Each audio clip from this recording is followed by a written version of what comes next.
আসসালামু আলাইকুম viewers. Serial নম্বরের সিরিজে আজকে আমরা দেখব if, is blank and rho এই ৩ টি ফাংশন একসাথে অ্যাসোসিয়েট করে কিভাবে সিরিয়াল নাম্বার আমরা ক্রিয়েট করতে পারি।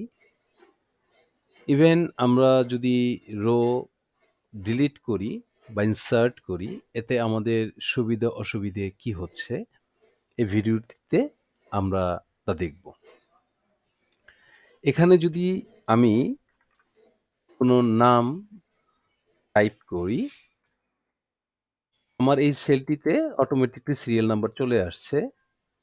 আমি পরবর্তী সেলে যখন নাম দিব, অটোমেটিক আমার দ্বিতীয় সিরিয়াল চলে আসছে।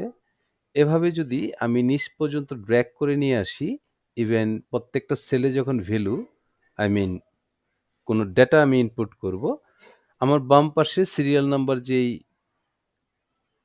সেলগুলো আছে প্রত্যেকটাতে কনস্ট্যান্টলি সিরিয়াল নাম্বারগুলো বসে যাচ্ছে। আমি ড্র্যাগ করলে এই নামগুলো চলে আসছে, তার কারণ আমি কাস্টম লিস্ট করে রেখেছি। এর জন্য এই নামগুলো অটোমেটিক চলে আসছে যখন আমি ড্র্যাগ করছি। আচ্ছা, এখন আমরা দেখব actually if, is blank and rho কিভাবে ব্যবহার করলে আমাদের এই সুবিধাটা আছে। আচ্ছা, তাহলে আমরা যদি এগুলো ডিলিট করে দেই, এখানে যদি আমি ফাংশন কল করি ইফ, দেন আমি ইফের ভিতরে যখন আমার সিনট্যাক্স লজিক্যাল টেস্ট দেখাচ্ছে যে একটা লজিক্যাল টেস্ট তুমি দাও, সেখানে আমি কল করব ইজ ব্ল্যাঙ্ক।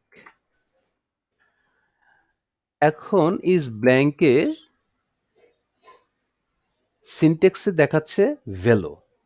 ভ্যালুটা কি?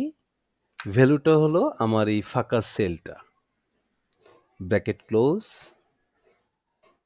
আমার ইফের লজিক্যাল টেস্ট কমপ্লিট। তো আমি ইফের লজিক্যাল টেস্ট অ্যাকচুয়ালি কাকে দিয়ে করেছি? ইজ ব্ল্যাঙ্ককে দিয়ে ইফের লজিক্যাল টেস্টটা দেখিয়েছি। এখন C3 যদি ইজ ব্ল্যাঙ্ক, মানে এটা যদি ব্ল্যাঙ্কই থাকে, যদি এটা সত্য হয়, ভ্যালু ইফ ট্রু যে সিনট্যাক্সে দেখাচ্ছে ইফের, যদি এটা সত্যি হয় তাহলে কি হবে? আমি কমার পরে যদি এটা সত্যি হয় তাহলে এটা ব্ল্যাঙ্কই থাকবে, মানে দুইটা ডাবল কোট, দ্যাট মিনস নাল, এটা ব্ল্যাঙ্কই থাকবে, কমা। আর যদি এটা ব্ল্যাঙ্ক না থাকে, যদি কোনো ডেটা থাকে তাহলে কি হবে? ই ফলস। যদি ট্রু না হয়, ইজ ব্ল্যাঙ্ক এটা ট্রু না হয়, এটা যদি ফলস হয়, যদি এখানে একটা ডেটা থাকে তাহলে কি হবে? তাহলে আমি রো ফাংশনকে কল করব, দেন আমি A1 সেলটাকে সিলেক্ট করে দিব। আমরা রো ফাংশন দিয়ে যখন সিরিয়াল নাম্বারের প্রথম ভিডিওটি করেছিলাম, সেখানে বলেছিলাম যে রো A1 দ্যাট মিনস 1, মানে এটা ফার্স্ট রো বোঝায়। A2 মানে সেকেন্ড রো, এটা প্রথম ভিডিওতে আমার ডিসক্রিপশন করা আছে। এখন কি করব? ইফের যেই ফাংশনটি আছে, আমরা এই ফাংশনটাকে ক্লোজ করে দিব আরেকটি ব্র্যাকেট দিয়ে, এন্টার। আমি এটা ড্র্যাগ করে নিচের দিক নিয়ে আসলাম। এখন যদি আমি এখানে কোনো ইনপুট করি, আমি ইনপুট করলাম আমির, সুন্দর মতো আমাকে একটা সিরিয়াল নাম্বার দিয়ে দিল। আমি যদি ড্র্যাগ করে প্রত্যেকটা সেলে নাম ইনপুট করে দেই, তাহলে দেখব ১ থেকে ১৫ পর্যন্ত আমি সিরিয়াল নাম্বারটি পেয়ে গেছি।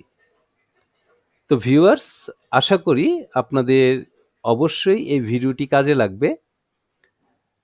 আজকের মতো এখানেই শেষ করছি। ভালো থাকবেন, সুস্থ থাকবেন।